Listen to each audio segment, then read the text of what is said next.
Hello, good day, and welcome to this channel. This is Samuel Anikan welcoming you to this channel.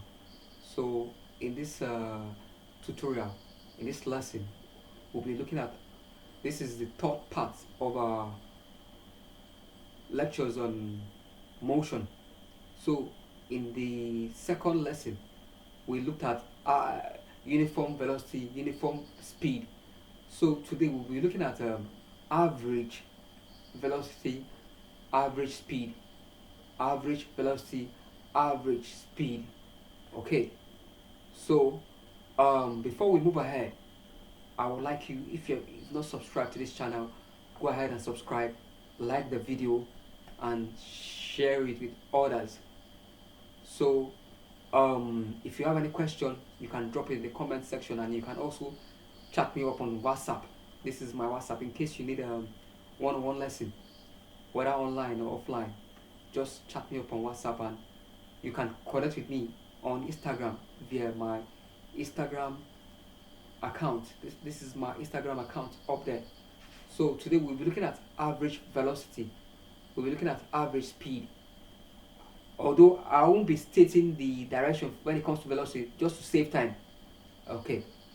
So what is average velocity? Just like the case we look at the other time, whereby a car was moving from A to B 100 meters, B to C 100 meters, C to D 100 meters, D to E 100 meters. Let's assume it. Someone was running. A boy was running. Then he started the race. When he started the race, it took him let's say from when he started, it took him from A to B, it took him 20 seconds to run from A to B. Or no, it took him 10 seconds to run from A to B. And when he got to B, he now increased his speed, and okay, sorry, let me go back again. When the boy started, it took him from A to B, took him 20 seconds. So when he now got to B, he now increased his speed. Now when he increases his speed, it's going to take him less time because he's now running at a greater speed.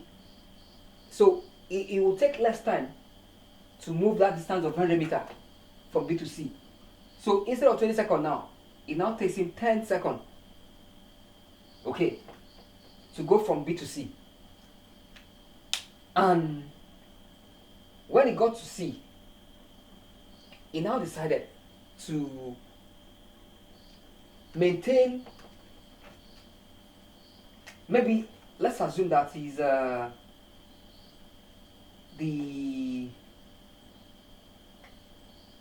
he maintained that same time, the same speed, and ran from C to D in 10 seconds. The same speed he used from B to C is the same speed he used from C to D.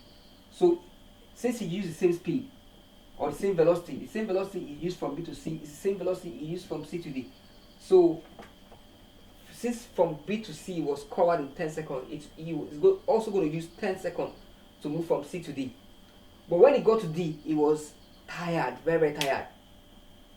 Okay, he was tired, fatigue setting, and he was gasping for breath. So his speed had reduced drastically, such that it took him 25 seconds to run from D to E. So I'm going to go over it again. From A to B, when he started the journey, it took him 20 seconds. He now increased his speed and went from B to C. Since he increased, speed was increased. Now, for the same distance, the time taken will be less. So he doubled his speed. Speed was doubled. So time is going to reduce by half. Time was 20 here. When time reduced, 20 reduced by half, it becomes 10. So he also maintained that speed from C to D. So it took him 10 seconds as well. The same 10 seconds it took to cover this distance is what it took to cover this this distance as well. So when he got to D, he was very, very tired, and his speed decreased such that he was able to cover this distance. Since the speed decreased, it would take him more time to cover that distance of 100 meters. So he could cover that distance in 25 seconds. So let's calculate the speed, the velocity along each portion. From A to B, the velocity is a distance over time, which is 100 meters over 20 seconds, which results to 100 divided by 20. This is 5 meters per second. This is from A to B. Velocity from A to B.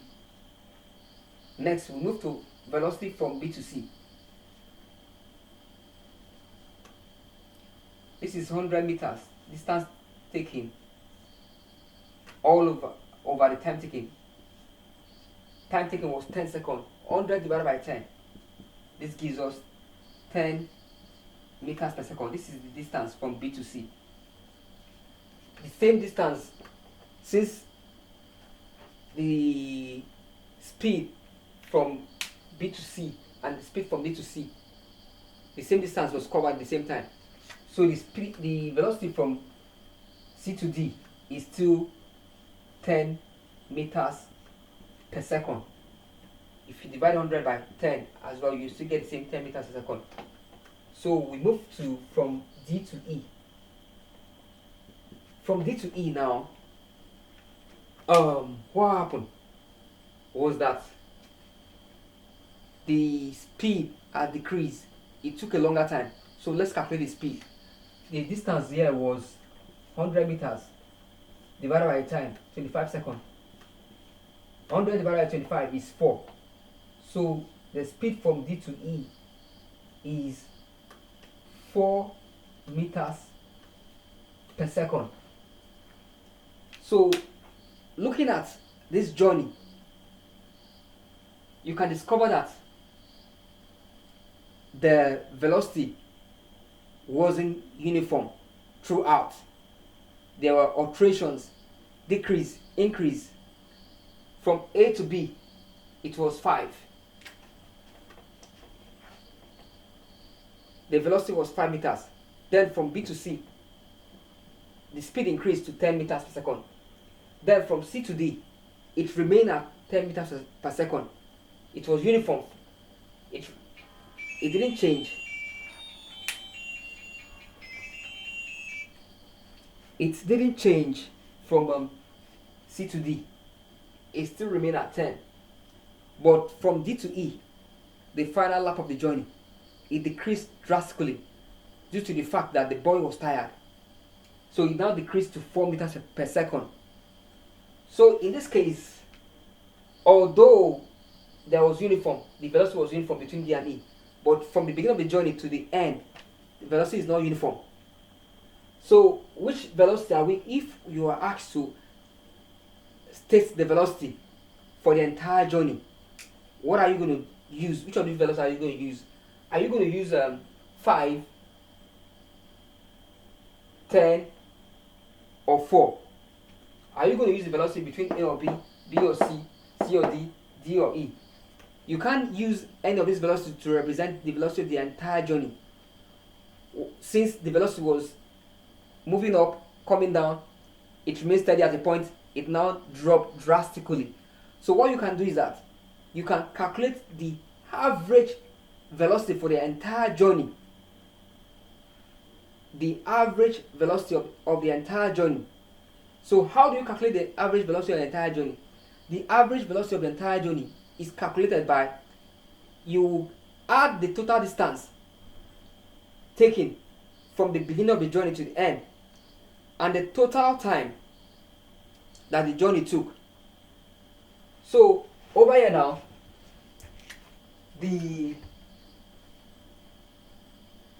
So we're going to calculate the average velocity or average speed.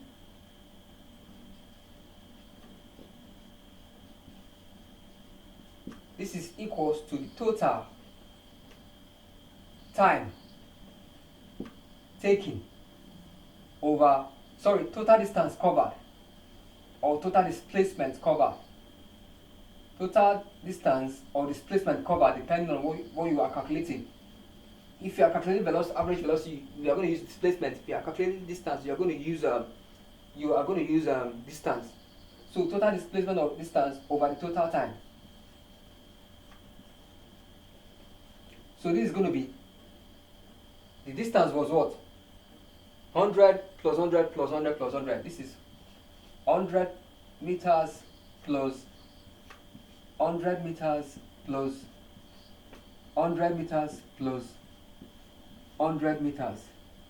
While the time was, the first part of the journey was 20 seconds. The second part was 10 seconds. The third part was 10 seconds. And the last part was 25 seconds.